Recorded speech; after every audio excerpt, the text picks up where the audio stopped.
ada banyak sekali permasalahan-permasalahan.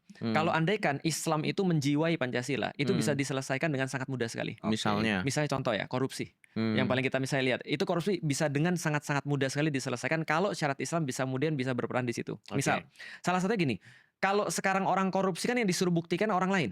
Ya. Kalau di kita sederhana, kalau di dalam Islam sudah dipraktekkan di zamannya Umar bin Khattab, ada satu pejabat misalnya, dia sudah dapat gaji segini misalnya. Taruhlah gajinya misalnya 10 juta atau misalnya tunjangannya sekitar 10 juta per bulan.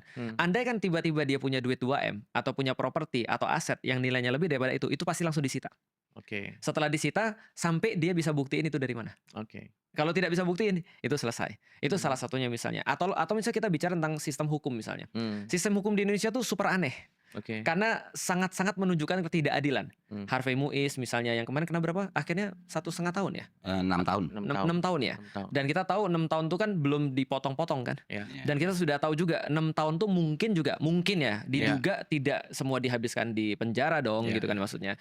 Nah, artinya itu kalau di dalam Islam misalnya perkara-perkara kayak ini bisa diminimalisir misalnya. Karena kalau kita bicara tentang hukum misalnya kalau misalnya ada koruptor udah langsung hukum mati. Jadi nggak usah lagi dibiayain di penjara kan susah biayain orang di penjara.